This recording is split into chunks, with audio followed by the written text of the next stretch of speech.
As the announcement just said, this is just a reminder that this session will be recorded. So if you participate in the chat or if your voice is heard, we'll just assume that you are okay with that, that those things will be recorded as well.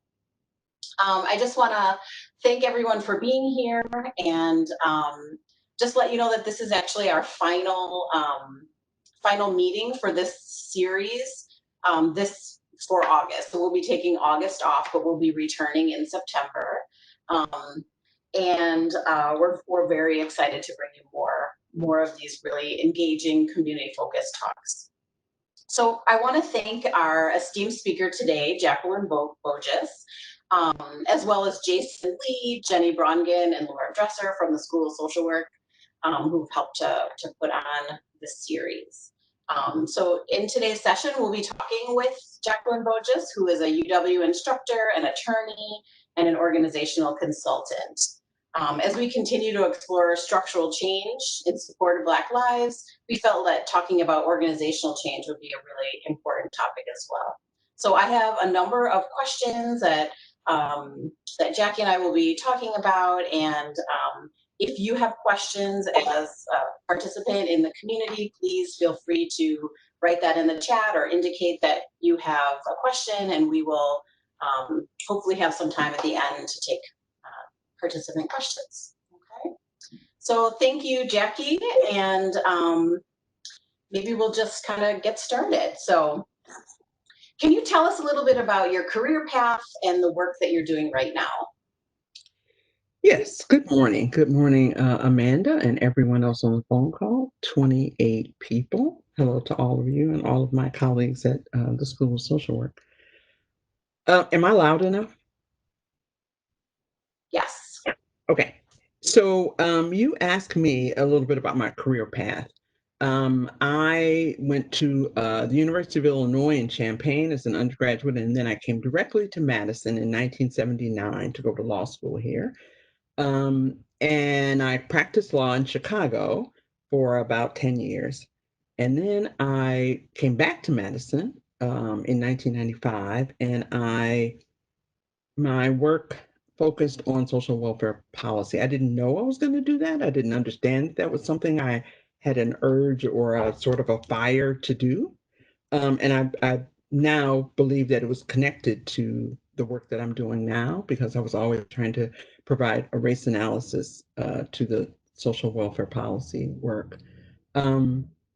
I did that for 25 years. I'm very proud of it, but I believe that the fact that we did not incorporate this conversation that we're trying to incorporate in now about anti-Black racism and white supremacy. I believe that because those things, and because social welfare policy is sort of an academic and political conversation, that those areas are not ones where people have tended to, we integrate demographics about race, but we don't integrate racism and anti-Black racism into those conversations. And so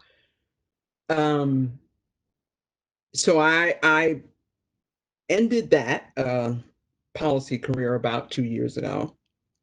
In the meantime, since about 2006, I've been teaching from time to time, off and on, in the School of Social Work. But since 2017, I've been a long-term lecturer.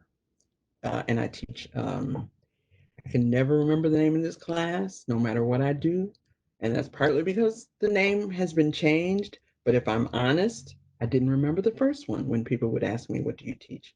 I'm going to guess, though. I think it is, and I should know, but I think it is diversity, oppression, and social justice. And I love teaching. Yes, that's the new name. Yeah, race and ethnicity was the old one. There you go. Thank you. So just to acknowledge, I see, Jackie, that your video isn't always coming on, but we know you're there. We can hear you, which is great. And once your internet, catches up or what have you, your picture will be there also.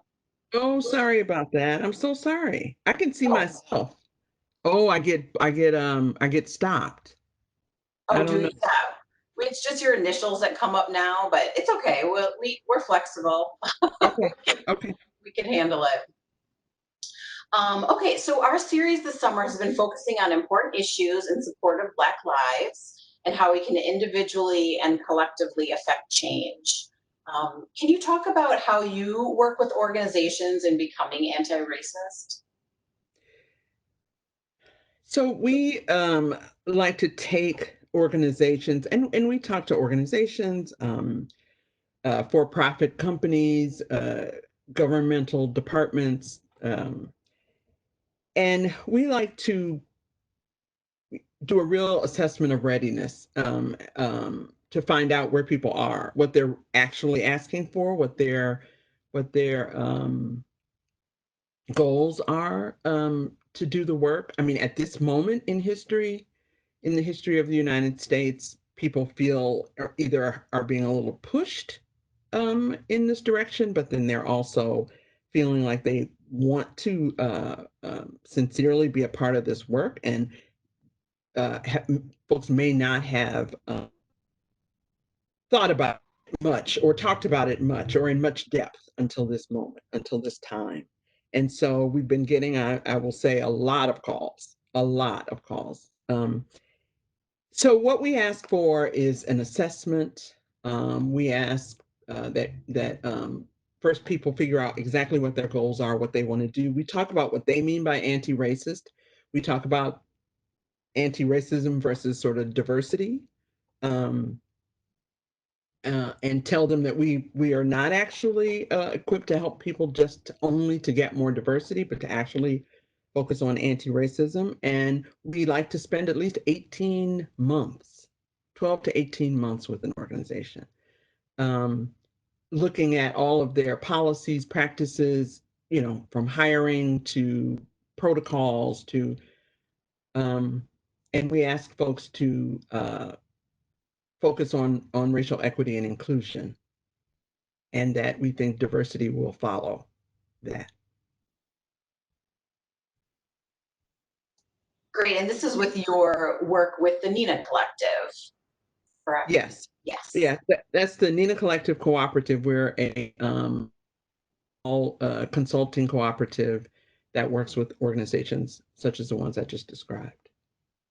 Wonderful, thank you. And a note just came up on the chat. If everyone could turn off their video, that might also help in this situation as well. So if you aren't a speaker, just muting your video would be great. Okay, so in a recent blog post you wrote on the Nina Collective website called Using White Privilege to End White Privilege, you posed a series of questions that we should consider as individuals and a local community as we work towards substantive structural change. These included, how do we prioritize our resources and deploy white privilege in our community? Are we more likely to challenge anti-Black policies or to create hoops that Black people are too tired or too angry to jump through? Do our philanthropic projects and government social services create protocols and outcome measures that invade Black people's privacy and restrict their options? So these are some of the questions that you pose, and I'm wondering if you can tell us more about why these questions are important guideposts for the work.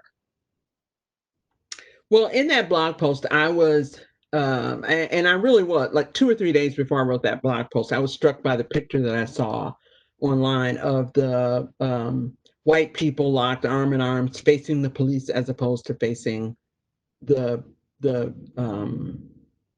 Black folks.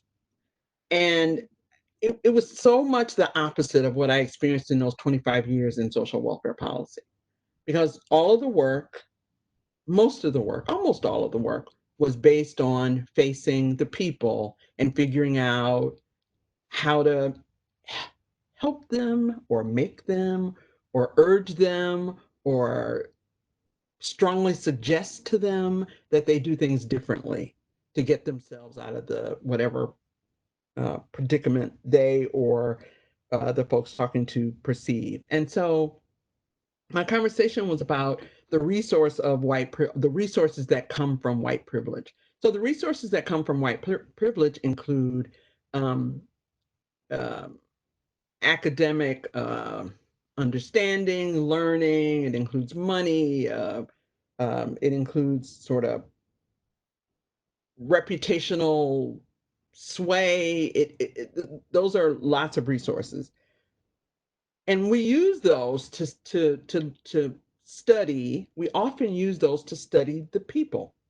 And I thought about using those resources to turn around and face the barriers that we recount so often in our work, turn around and face the barriers and the way those barriers have been constructed and how they're impacting people, so that all of that power and strength, not so much in counting people and counting how many of them are Black and how many of them don't pay this and how many of them need that and how many, rather than spending our time with that we deploy the resource of white privilege and reputation toward facing the barriers.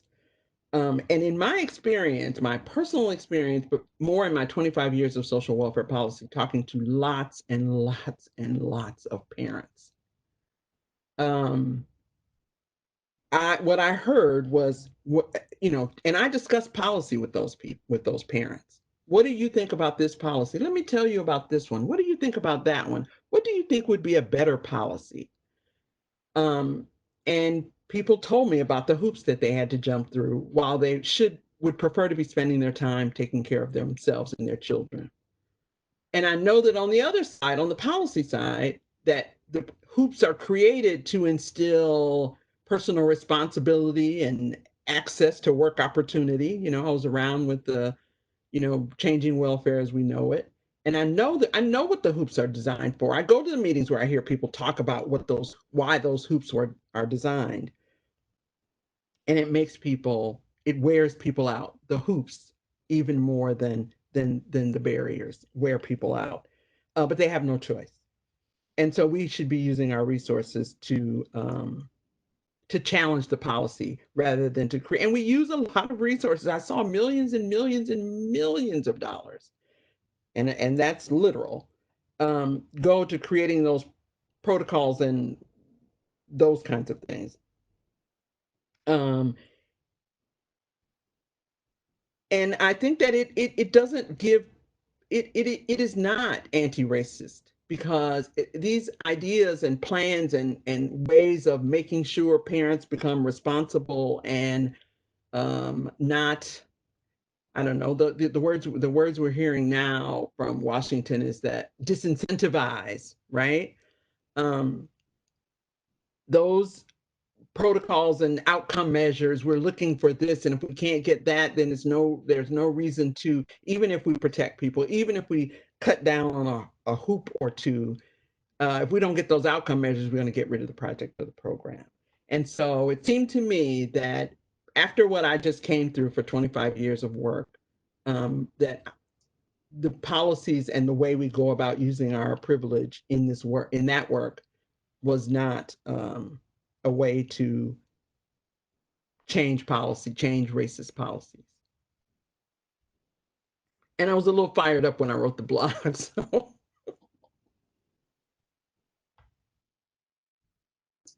Do you think that people aren't thinking about how it affects the actual users or of the policy? I mean, do you think you're encouraging folks to be mindful of these barriers and hoops?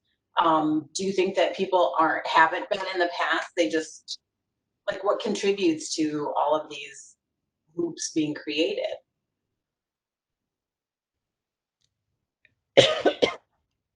I actually think that it has to do with our asking.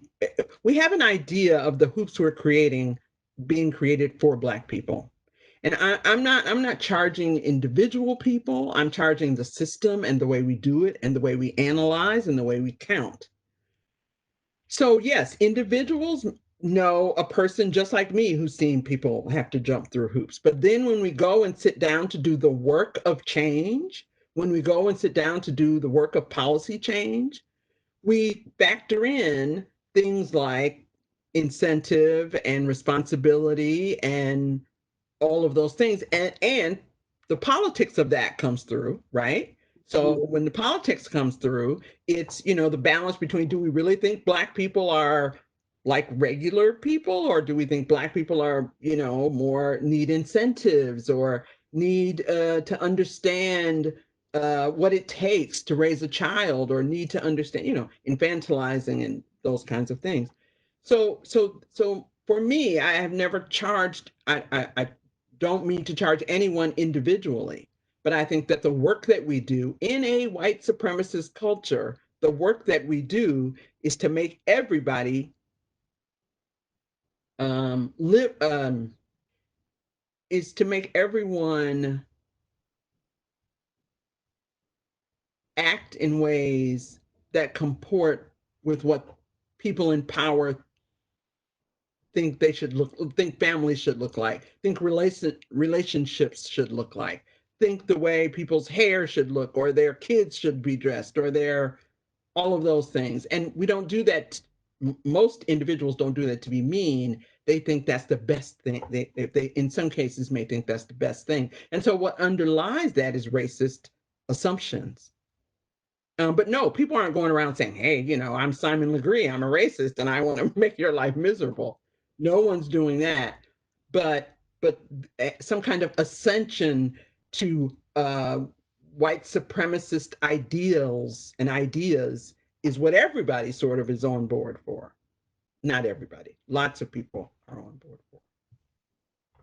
Thank you. That is very helpful. Thank you.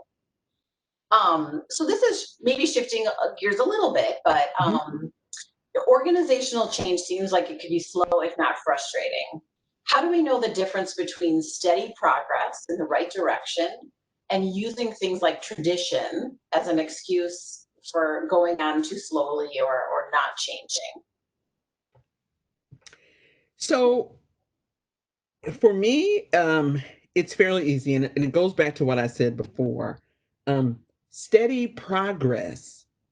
There is actually can be little steady progress toward anti-racism, right? I mean, if we listen to Ibram Kendi, and things are either racist or anti-racist, you can't sort of make progress. You're either doing it or you're not doing it.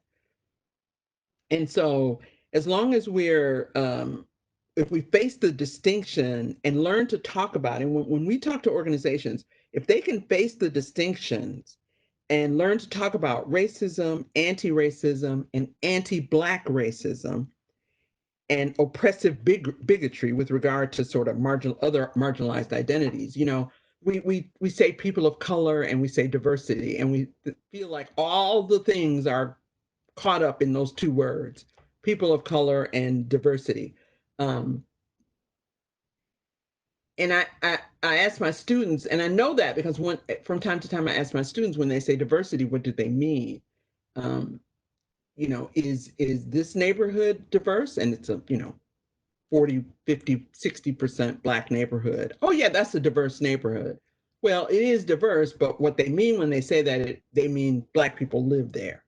So coming to understand what diversity actually is, and that has nothing to do with anti-racism, or is not the same thing as anti-racism. So when I'm talking to an organization and finding out, are you moving along? Are they taking on board these ideas and understandings? And no matter how long that takes, those things forward, then that is good. But if the work is, yeah, I want to hear a little bit more. Oh, yeah, now we have 3 more people, or now we have 5 more people of color. That's steady progress toward physical diversity, but it's not steady progress toward anti-racism. Mhm. And tradition, yeah, tradition is in my opinion, tradition is a beautiful thing. I come from a community and a family where tradition is strong and important and deep. And so tradition is important, but if tradition is a euphemism for white supremacy culture, then it has to be laid bare and discussed, because you can't find equity and inclusion or equity in white supremacy culture. And you can call it tradition, but there can be um, no equity in that context. Great, thank you. Um, so sometimes people who work the hardest for change within an organization or system have the least amount of power and the most to lose. They can also be perceived as troublemakers. How can those people find voice and protection within organizations resistant to change? I I think you have to start at the end of that question and say, so what does that mean, resistant to change? Resistant to change, just generally, I just don't like, new cars. I like to keep the same one for, 25 years. That kind of resistant to change, or resistant to equity, resistance to racial equity. So those are important things. And I think that um, a lot of the words we use are, don't get us to where we need to go. And I think that people who work in those kinds of organizations have to find a way, or in order to know where they are and what they should do, they have to find a way for people to be using the same words about the same thing. So that, and I think if you're in an organization, if resistance to change means you don't like to buy a new car, or it means you're against racial equity. And if you're in an organization where the power structure is against racial equity, then yeah, that's a hard charge. I don't know how you get out of it. I can't just tell people you have to quit, because people can't afford to do that sometimes. And yes, they are often the people with the least amount of power and the most to lose. And the people with the least amount of power, particularly if they have a marginalized identity, specifically in our conversation today, if they're Black, they're perceived as troublemakers, whether they are trying to change things or not, right? Um, Often. And by troublemaker, I don't mean somebody who's ready to be fired. I just mean in an organization that is resistant to change. I'm putting that in quotation marks. If you are a person with a marginalized identity, specifically if you're a Black person, and you want to discuss um, change, you want to discuss equity, then that setup describes exactly what you're saying. People who are resistant to racial equity, hearing from a, let's say in this case, Black person, I think we need racial equity around here. Um, so how can those people find their voice? That's the issue. Organizations organizations have to be equitable. A organization that is against, or not ready for, or focused against, or not ready for equity and equitable change has too much power in that situation, where the people with the most to lose. I'm not asking people to leave a place, but I don't have a magic answer on how you can stand up against um, racial inequity and convince leaders to not, or convince leaders to listen to an anti-racist perspective. I don't know how that can happen. Um, and the protection. So I want to take this question someplace else. Yeah. I want to say that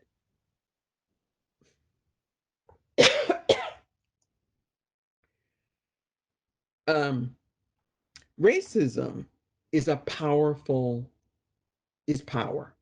Racism is power, and so there aren't any ideas or ways to trick racism away. it is it it it believes, racism believes that Black and brown people, and Black racism believes that Black people do not deserve equity, or Black racism doesn't really have a belief about it. Black racism just wants to hold on to privilege, to white privilege. So that's why in our organization, in our consulting organization, we do all of that work that you asked me about earlier. Um, when we go in and we figure out what are people looking for and what is their plan and what is the leadership like and all of that. I don't want to say it's a lost cause, but maybe there's going to be some time before they're ready for it. Um, Racism is strong and powerful. It's not an attitude. It's a belief and a way of being. And you know, changing hearts and minds does happen, um, but we can't count on it. So so those people can give their voice. I don't, they have voice and they can give it, but the protection part is a difficult question that I don't have an answer to. Mhm. I wonder if this also ties in a little bit with, your earlier discussion about using white privilege. I mean, it Yeah. seems like in that dynamic you're talking about where like the lone Black employee talks to, leadership about increasing equity, that's not a winning situation. But with, again, I don't have the answers either, but, with more support or others behind that person, perhaps that could leverage the relationship in a different way. Yes. Oh, I don't know how to. Is it okay if I speak? I came in late. Actually, if you wouldn't mind putting your question in the chat, and then when we come to a break, we can do that. Thank you. Oh, open chat. I'm trying to figure.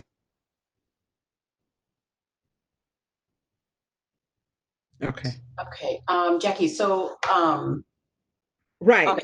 So yes, using what that is the point. So without someone else to say, you listen to me because because I'm white, because I'm a man, because I, have whatever powerful identities. And I believe we should do it like this, right? Yes. So that is the place for that to happen. What we want to be careful of, what we want to be careful of is that these two things don't necessarily, um, I don't know how else to say this. They don't necessarily match.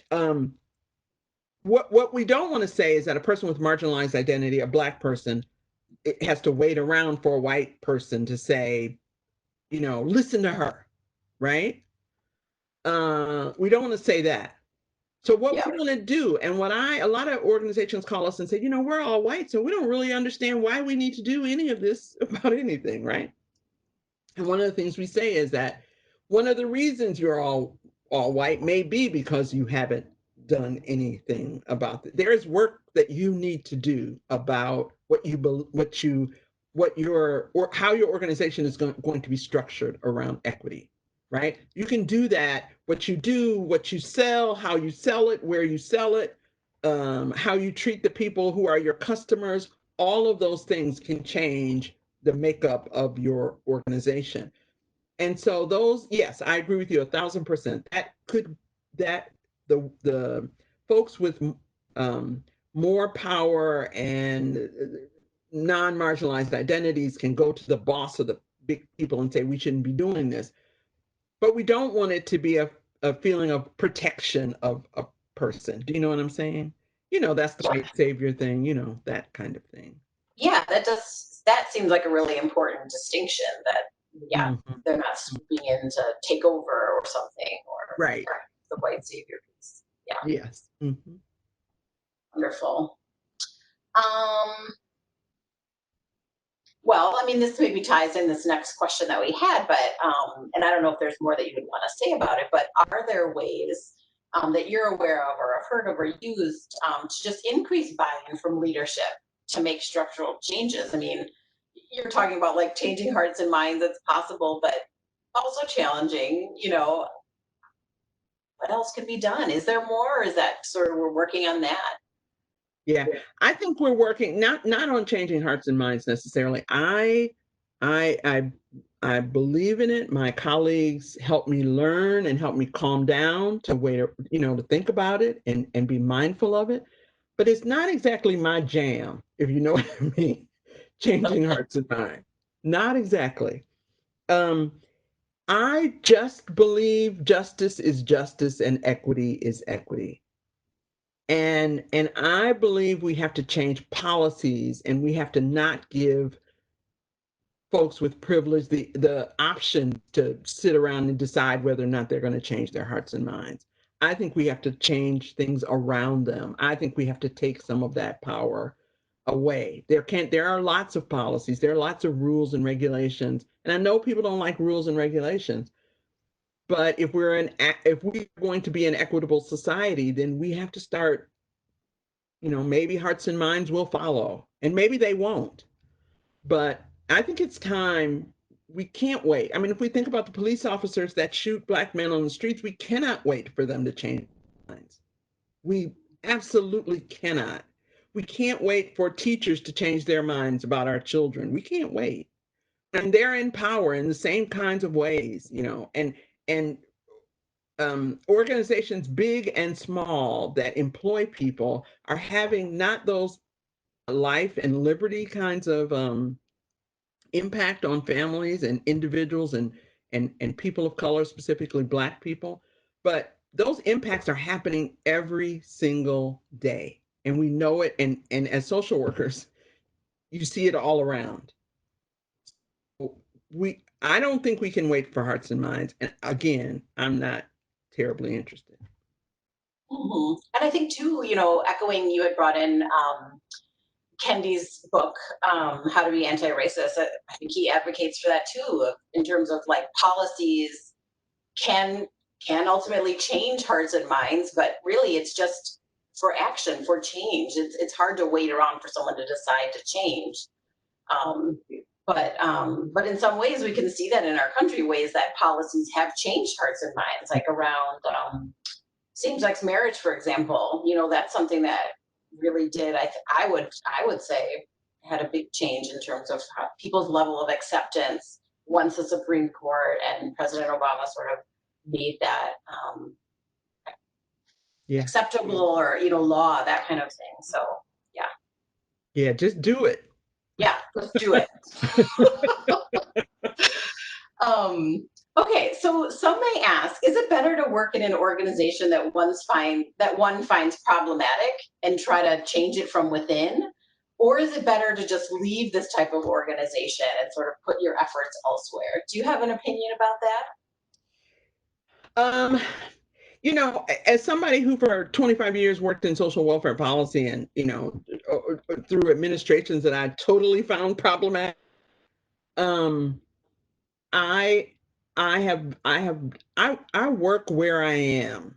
So I don't feel like I have to find an organization that is so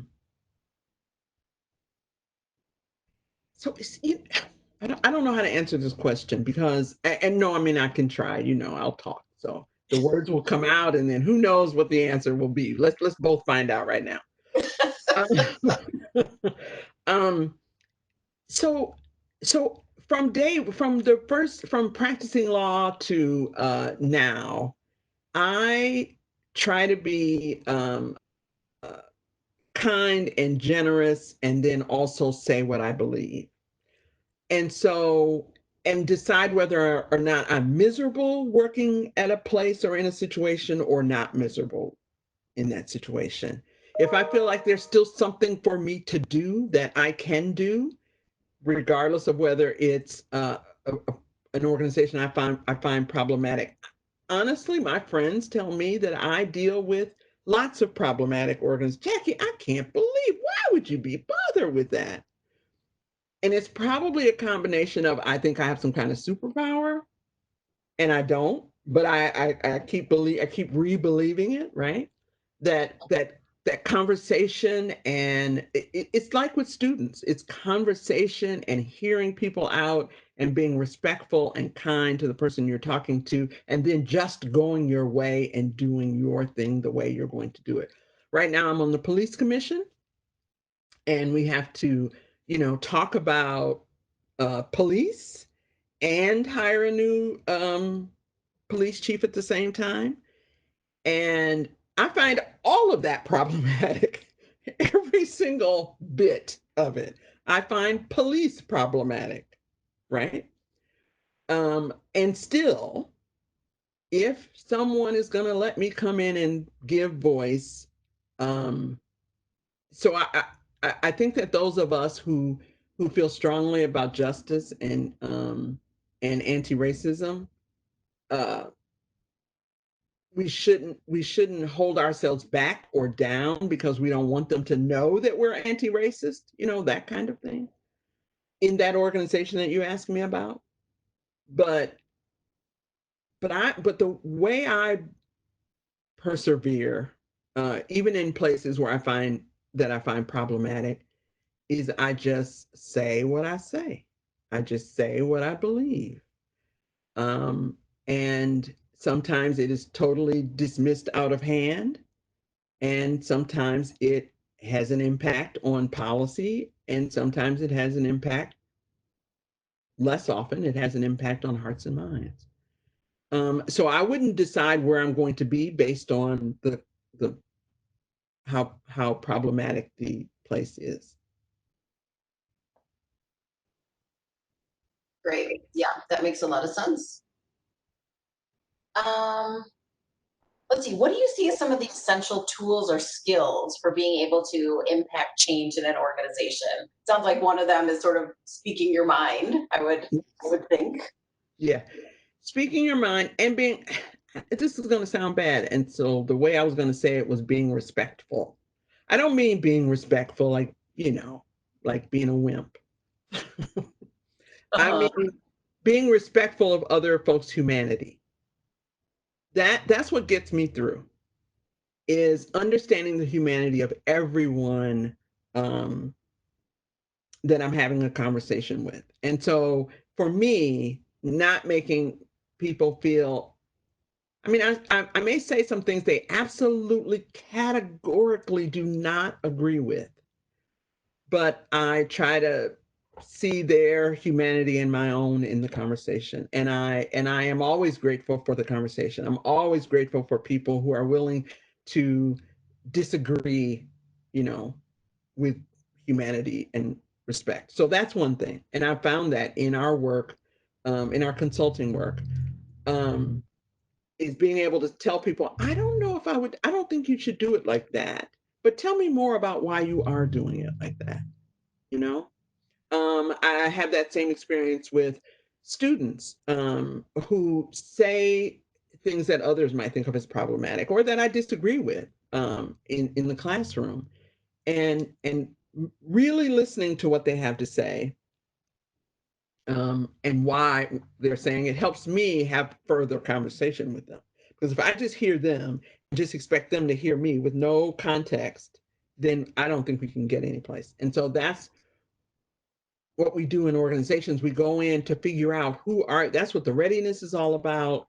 Who are you? What do you believe in? People often don't want to talk about what they believe in. Oh, we believe in, the best, believe in whoever makes the most money, or we believe in, whatever makes this organization the most money. So we believe in diversity because that's going to make us money because we can get this tax break and this and there, right? But do you actually believe in an anti-racist interaction with all the people in your, well, no, I never even thought about it like that. All I believe in is the thing that's going to get me to the bottom line. So figuring out what people, if you don't know the context, then you can't decide whether or not this is a real place where real equity and inclusion can happen. And it's really important to say that the diversity part of it, people come to us and say, we want to make sure we have, 10 more Black people and 3 more women and 2 more, gay folks. Well, we say no to that, because it's not about anti-racism or anti-bigotry. It's just about the bottom line. So I hope that, I don't know if I answered that question, but. Yeah, yeah. So I always appreciate a little bit of inspiration, and I wonder if you have any examples of success stories, big or small moments that seem promising for the future, that give you a sense of promising for the future. I don't. I'm sorry. I don't have any big, success stories. Except for me, it depends on what success means. I shouldn't say that. I shouldn't say it that way. If success means, someone having a new diverse workforce, I myself don't consider that a success. And no, we've not been around long enough to create an organization like that. But I'll come back and tell you about it if we do, because it would that would be okay. But as far as success itself, I have found so much in the last 5 years with teaching, and in the last 4 months with talking to these organizations. And by success, I mean people facing what we're facing. That's, for me right now, that's what success is having people face what we're actually facing. Because the 25 years that I did that work, we would talk about everything but that, and felt uncomfortable, sort of a colorblind, oh, it doesn't matter. It doesn't, we just want everybody to be better. We just want everything. Well, how many of those people are Black? Oh, 98%. But why talk about that? That's not important. So I feel um, that we have reached, I don't know, I'm almost giddy with the sadness. I know that sounds crazy, but the fact that we are all living it, feeling it, knowing it, and maybe not already, none of us ready already understanding, but knowing it and talking about it and separating out, specifically, look at this anti-Black racism. Look at this anti-immigrant bigotry. Look at all of these ways. Look at what's happening to women. Look at the intersections of, women and immigrants and men and, police officers. Look at all these places where these bigotries are intersecting and having an impact on people, and people saying, oh my goodness, I know that my mother and my teacher taught me to always just not notice what color people are, and now we're noticing it. I think that's the biggest success we've had. I know it's the biggest success I've seen in my lifetime. And so when I go into organizations and people ask me to say more about it, to talk more about it, that feels like a success. And we will continue to succeed, it seems to me. I've had a success in organizations where they say, I'll say it like this. We went to an organization and did a proposal for them. They were kind of considering, thinking about diversity maybe. And they said, oh, we don't have the money. Sorry, after we did the proposal and all that, we don't have the money. We said, oh, well, in the future, if you ever. 1 week after George Floyd was murdered by that police officer in Minnesota, they called us back. Mm-hmm. So the success is eyes being opened, and people could see it, but we didn't integrate it. You know, when people say race analysis, that's what a race analysis is. You can see it, but we didn't integrate it into any of the ways we were deciding to do what we were going to do. Oh, yes, I know they're that, but let's still do it like this in a colorblind way. And I feel like this has made these conversations that we are all having has changed the dynamic, changed the conversation, and I feel like we're moving in the right direction. So I feel like that's the success. Mhm. Yeah, I love what you said. I think to me, it seems like there's just more possibilities on the table because of this awareness, because of this shift. It does feel like a success. Yeah, Mm-hmm. for sure. All right. Well, I have one last question for you, and I imagine that we might also have some time for the online participants to type in questions. So if folks want to be thinking about that as we kind of ask this last question. So Jackie, any last thoughts about structural change and disrupting current power structures? What do you always hope that your students will leave your courses with?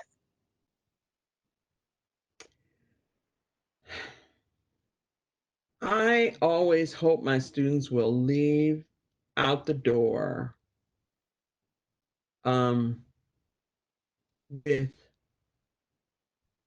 an analytic tools to see, to look at the world, and I guess analytic tools that are about race and power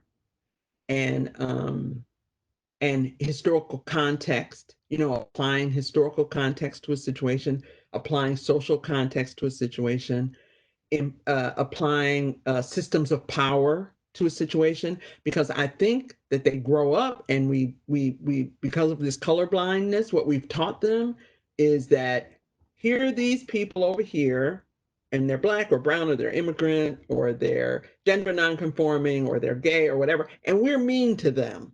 So let's stop being mean to them. And us being mean to them has made them, put them in dire straits. I feel like that's what they learn in grammar school and, you know, in their neighborhood and all of that. And so I hope they leave my classroom thinking, now how did that happen? Not, and don't just look at the person, how did that happen? Even though that's a real thing, and especially social workers need to know how to do that. But also, what is the historical social, what is the historical and social context and the power context of what's happening here, and how do those things intersect? I hope they walk out with that. If I could say that on the first day of class and say we're going to have a test on that every week until the last day, and if you can answer it well and better and better and better, you'll get an A at the end of the class. I love that. It's amazing how easy it is. I mean, I'll speak for myself, but just to shift to the individual level, always, it's just such a default, like that piece about being mean and, that's what's resulted in these issues. I suppose it is like years of that kind of socialization, even though I'm very aware of, structural issues and things, but that's even my mind just so easily goes to that individual stuff. So thank you. Thank you so much for for sharing all that you have. I'm wondering if anyone in the audience has a question or a thought or anything that has been discussed so far is just resonating with you that you want to share. We can open it up a little bit.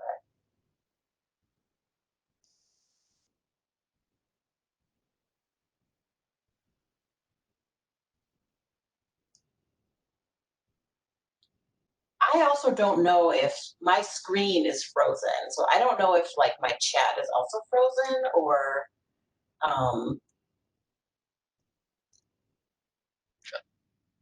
There doesn't look to be any other questions in the chat right now. okay. Okay, good. I mean, please contribute, but good that I'm up to date. I have a question, actually. out of a part-time MSW program. And I had the privilege of taking a class from Jackie back when it was called before race and ethnic issues, something like that, in social work. And it was one of my favorite classes. What really struck me is when you said, Jackie, about how we should be studying barriers and not just people. Social policy nerd, that's just but I also realized that I remember a lot of my cohort not so much. And I think that's too bad in a way, because I don't know if you can be a social worker and at least not be aware of how social policy affects our work. So I guess my question is, do you have any advice about what would be just like the minimum that people should do to become more aware of social policy? What's our responsibility as social workers? Thank you. Yeah, this is the feeling I have standing in front of a classroom of social workers that know so much more than I do about being a social worker. So I'm feeling that a little bit right now. But so that's why I always go back to the code of ethics, which calls upon you all to work for social justice and racial justice and all of those things. You know, that's my first day of class. I have to go to the source because I cannot be the source. And the point about barriers, so what I said, I hope what I said in answer to Amanda's question about what I want my students to take is back to my old saw about historical context, social context, and the context of power systems. What I say to my students is knowing and understanding. That's the key. Knowing, and by knowing, I mean the historical context, the social context, and power context. You know what's out there. You know what world you live in, and you live in the same world that all your clients live in. You read the newspapers. You saw the man get shot on TV. You know. So not applying that doesn't make sense to any situation that you're in as a social worker, whether you're a policy um, analyst or a mental health specialist or a see this yeah so doing that and then so that's the knowing part, and then the understanding part is figuring out what that means for the individuals or the communities or the families that you serve, what all those things mean, putting those two things together. And if we're going around, if as social workers, if social workers go around and say, oh, I read that in the newspaper, oh, I saw that thing and I saw that thing, and then you see Mr. and Mrs. So-and-so and their child, and you don't connect those two things together, then it's not responding to what it means to be a marginalized identity in the United States. And so the knowing and understanding is, and the knowing is bigger than that family. And then that's the policy. That's what you're talking about. And policy, social context includes policy, but social context also includes where they can live and what they can do and whether they can get anything to eat and how they can move around the world, move around based on their marginalized identity. But it certainly also includes that if you are a woman who has a baby with a man that you're not married to, that you have to leave work to go report to the child support agency and lose your job, leave work and lose your job and go report to the child support agency the last time you saw him. So then you lose your job and then you lose your TANF because you know, like you need to know that too, and that's policy. So it is understanding, knowing, and understanding. Yeah. Thank you. Thank you for the question, Sarah, and thank you, Jackie, for your response. I see there's a question in the, let's see, in the chat about kind of wondering about the school of social work's own journey to be an anti-racist organization and wondering how we teach students to learn and practice anti-racism while acknowledging and undoing racism and white supremacy within our institution. And I like the way that Genevieve has phrased this. I think the school is on a journey, and I think just like so many other organizations and the university, these are things that we need to sort of explore even further. I think that the school, right now we are working on and vetting our strategic plan around some of these issues, and I think there's an acknowledgement that there's more growth that we can do, and we're also trying to do some new things. So this is something that perhaps we can continue to kind of report out on as time progresses and we continue to explore some of these issues and practices, within our own organization. So thank you for bringing that up. Let's see, I don't know if this is another question.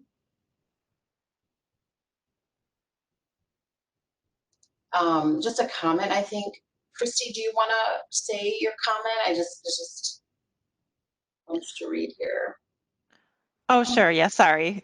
Okay, Maybe too much text. No, I'm just always, Jackie, curious about, how we think about like different spheres of influence that have to be addressed to make changes. Like it's there could be an organization that really wants to make changes, certain changes, and those changes or solutions are impeded by things outside of their control, by other organizations or higher up levels of an organization or other systems.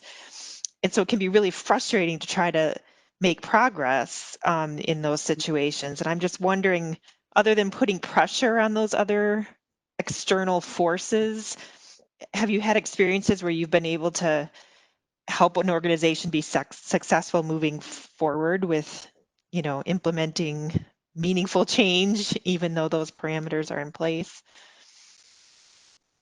So, yes, I have, and it's slow going, and inside an organization, often when there are things that frustrate, it is about hearts and minds because people run things and you can't get them out of the way, and that's about hearts and minds. I honestly do think that it's about learning.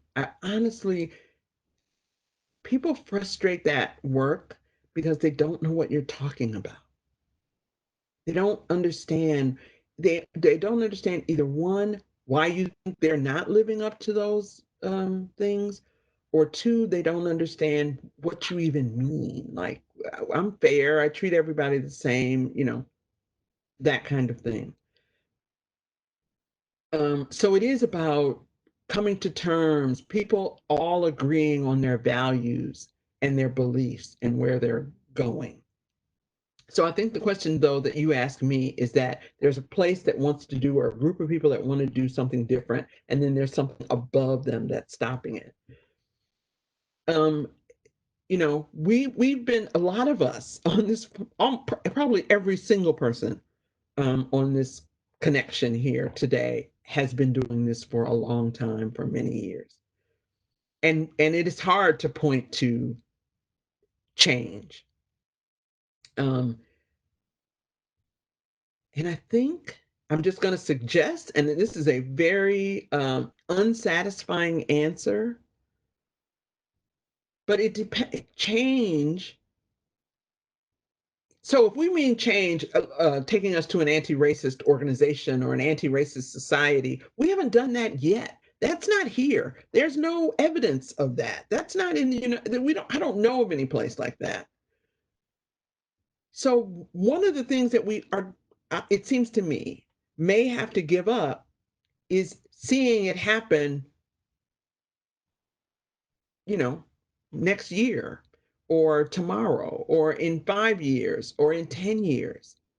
Like, the work is long work. And sometimes that's one of the problems, is that people think, well, if it hasn't happened in 6 months, then it has to be steady. And it may not feel like progress. I don't know. This sounds like a very negative answer, but the work is the work. The work is the most important part of this. The outcome, I know outcomes are important. If you apply for something and you say you're going to have an outcome, or if you promise somebody who wants to quit their job, I promise you we'll fix this, or you do a strategic plan and you say at the end of the strategic plan, our vision is to have blank thing.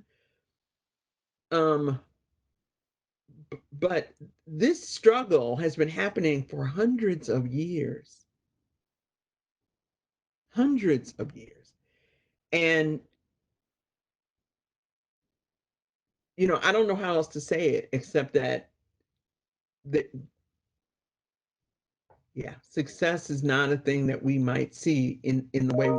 Again, I said, I feel like I have seen success, and maybe we have to change what we're looking for. But if we're looking for a equitable and inclusive job or situation or organization by blank number of day, or by a time that I can feel that I can look back and see the change, we may be disappointed because this is a long struggle. I mean, you look at losing John Lewis.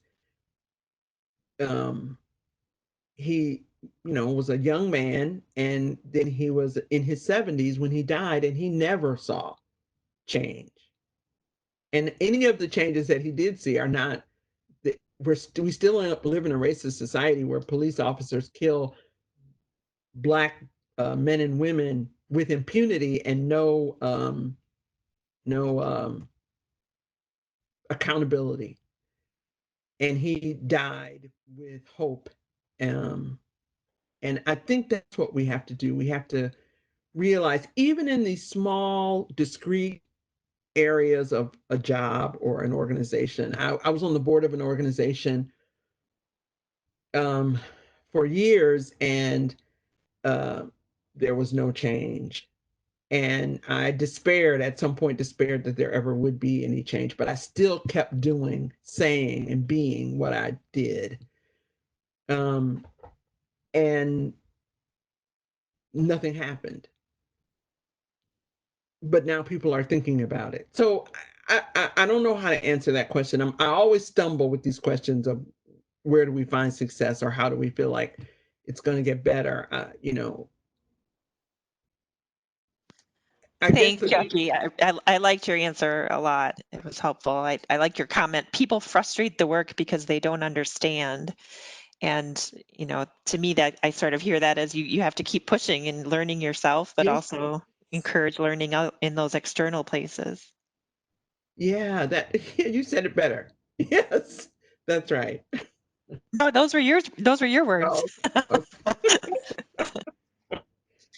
I also appreciate that, Jackie, as well, because it is about the work. And sometimes, yeah, we want the outcome, we want the proof that we're doing something to show others or to show ourselves. But sometimes taking action can be harmful too. So we need to just be engaged and thoughtful and acknowledge, as you're saying, like it can take a long time, but that's not an excuse not to do something. We have to be doing the work. So no. thank you. Thank you. And I think that's I our, would also add that the time that things take is people are dying while the time is being taken, right? People are, and that's not an exaggeration or a hyperbole to say that people are dying. And so, especially for social workers, it seems to me, but also I feel, like an honorary social worker in that regard, because of my work on social welfare policy, that everything we can do to alleviate the pain of individuals who are having to wait on this change is important. And the way we treat those folks, which is what I talk to my students about, the way we interact with those folks, knowing that they're waiting on us to get a thing done that we're taking a long time to do because of the powers that are pressing down on us, then the way we interact with those folks is even more important, because they and their brothers and their sisters and their children are losing out on education and justice and liberty and life, while we try to convince or try to make the change that is so very slow in coming. And I will still go back in history, 100 years and 200 years and 50 years and say that all of that work is getting us where we're going. But we still have to take care of, be mindful of, respectful of the humanity of the folks who are being harmed every single day as it takes time. Yes, thank you. Well, I'm just aware of the time, and it feels like things are just really moving and going. I hate to end this conversation, but I just want to thank you so much, Jackie, for taking the time out of your exceptionally busy schedule to talk with all of us and share your wisdom and your knowledge and your experience. We're very grateful. And thank you for all of you for tuning in. This recording will be posted on the website under in support of Black Lives on the School Social Work website. I think we'll end here. Thank you very much. Thank you so much for inviting me, Amanda. I'm so glad you could do it. Thank you. Bye-bye.